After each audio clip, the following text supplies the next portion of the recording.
이제부터 시작이야. 기다려, 주우진. 오랜만에 장명철의 입가에 미소가 번지고 마음속에는 복수의 열망이 가득했어요. 하지만 그때 딩동! 그 소리는 장명철의 가슴을 쿵쾅거리게 했어요. 누구야? 장명철이 방에서 나와 최애라에게 물었어요. 그의 목소리에는 경계심이 가득했죠.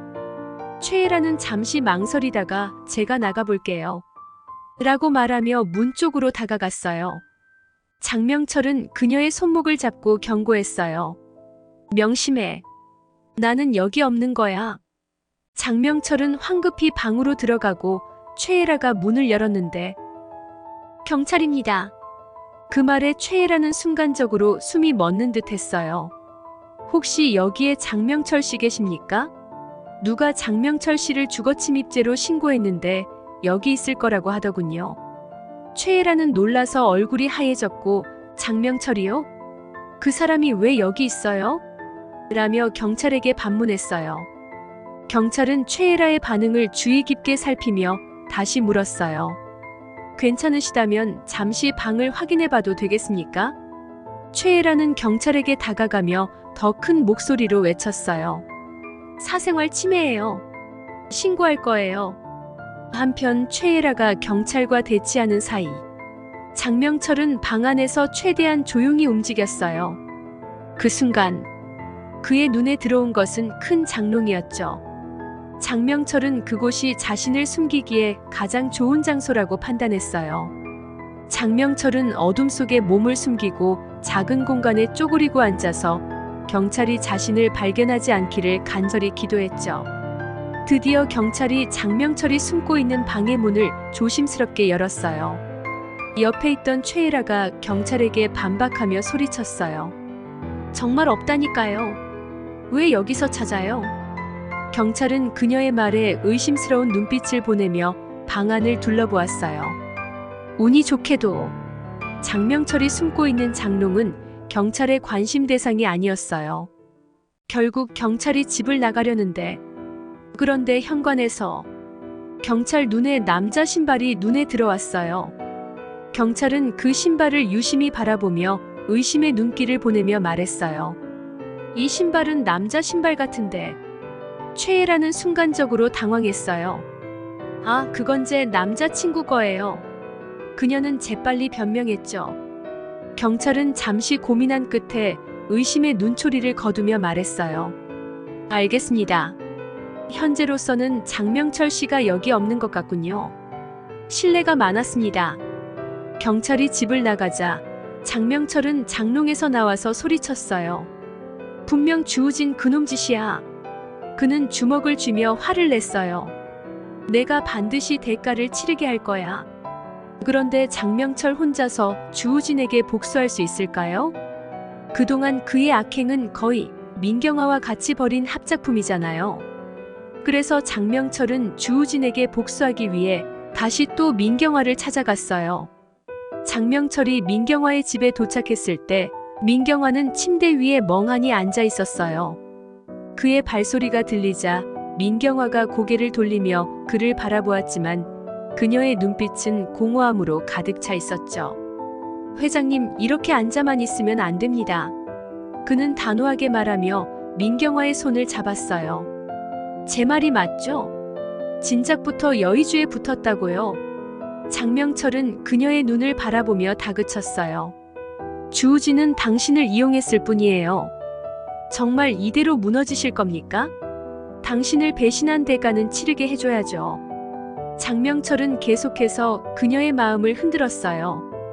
이에 민경화는 힘이 없는 말투로 대답했어요. 지금은 그럴 기분이 아니에요.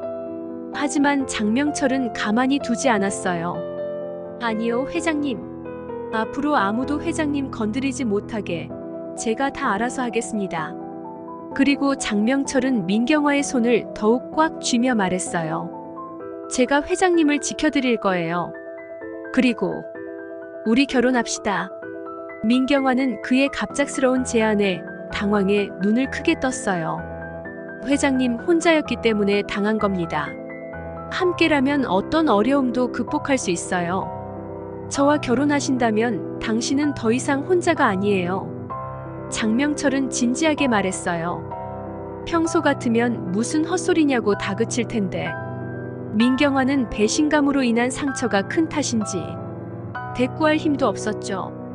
하지만 민경화는 여전히 장명철을 완전히 신뢰할 수 없었어요. 게다가 그와 결혼을 하면 지난번의 불륜 스캔들을 스스로 인정하는 게 되잖아요. 결국 민경화는 결혼에 대한 확답은 하지 못했지만 앞으로 그와 함께해야겠다는 생각이 마음 한쪽에 자리 잡기 시작했어요. 그때 장명철은 이 기회를 놓칠세라 제안을 하나 했어요. 회장님, 주우진에게 맛보기로 따끔한 맛을 한번 보여주면 어떻겠습니까? 그런데 민경화의 마음속 깊은 곳에는 주우진에 대한 미련이 남아 있었어요. 오랫동안 키운 아들이라 그런지 모자의 정이 하루아침에 말끔히 사라지지는 않았거든요. 그래서 민경화는 고개를 저으며 말했어요. 그렇다고 해서 다치게 하는 건 너무 심하게 다치게 하면 안 돼요. 그녀의 목소리에는 걱정이 묻어 있었고 장명철은 그 말에 미간을 찌푸리며 화를 냈어요. 아직도 주우진 걱정입니까? 정신 차리세요, 회장님. 그가 당신에게 무슨 짓을 했습니까? 주우진이 다시는 건들지 못하도록 혼내줘야죠. 장명철은 단호하게 말했어요. 민경화는 마음이 약해져 있는 탓인지 결국 장명철의 말에 쉽게 설득됐어요.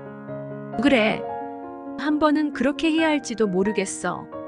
그래서 민경화는 장명철에게 구체적으로 어떻게 할 거냐고 물었어요. 장명철은 민경화의 결심을 확인한 뒤 진지한 표정으로 말했어요. 회장님, 전부 저에게 맡겨주세요. 경고만 할 테니까요. 회장님은 기다리면서 건강을 회복하세요. 민경화는 장명철의 말에 고개를 끄덕이며 생각했어요. 주우진, 내 품을 떠나면 얼마나 힘들어질지 보여줄게. 넌 나한테 올 수밖에 없어. 다음 날, 장명철은 주우진을 낳기 위한 계획을 세웠어요. 그는 일부러 주우진 근처에 어슬렁거리며 그를 유인하기로 결심했죠. 나를 쫓아오게 해야 해. 그는 주우진 앞에서 일부러 자신을 노출하고 그가 자신을 미행하도록 유인했어요. 주우진이 장명철을 발견하자 예상대로 즉시 그를 쫓기 시작했어요. 장명철은 자신을 미행하고 있다는 것을 확신하며 계획한 대로 차를 몰고 으슥한 곳으로 향했어요. 장명철은 외진 골목길로 차를 돌리고 주우진이 뒤따라오는 모습을 확인하고 몸을 숨겼죠. 주우진이 차에서 내렸고 주위를 둘러보았는데 장명철이 보이지 않았어요.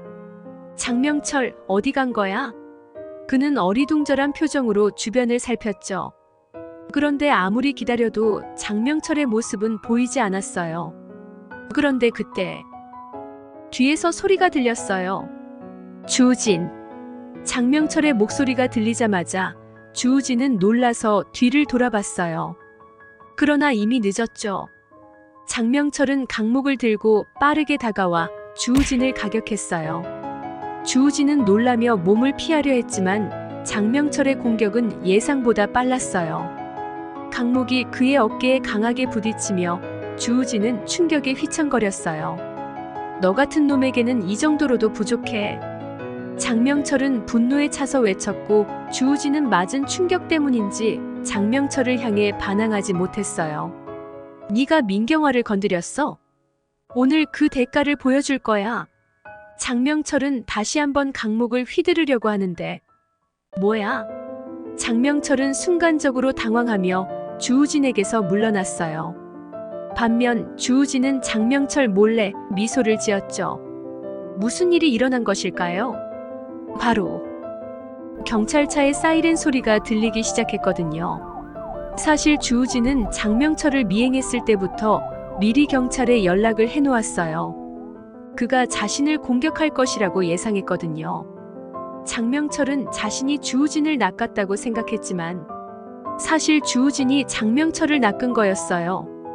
경찰차의 사이렌 소리가 점점 가까워지면서 장명철은 강목을 내동댕이 치고 급하게 도망치기 시작했어요. 경찰이 도착하자 주우진은 저쪽으로 도망갔어요. 라고 외쳤고 경찰관들은 즉시 장명철을 추격하기 위해 빠르게 움직였어요. 주우진은 그 모습을 바라보며 이제 끝이야, 장명철. 이라고 외쳤어요. 이처럼 주우진의 연극은 끝났지만 복수는 여전히 진행 중이죠. 장명철의 운명은 과연 어떻게 될까요? 다음 이야기에서 뵙겠습니다. 시청해주셔서 대단히 감사합니다. 구독, 좋아요 부탁드립니다.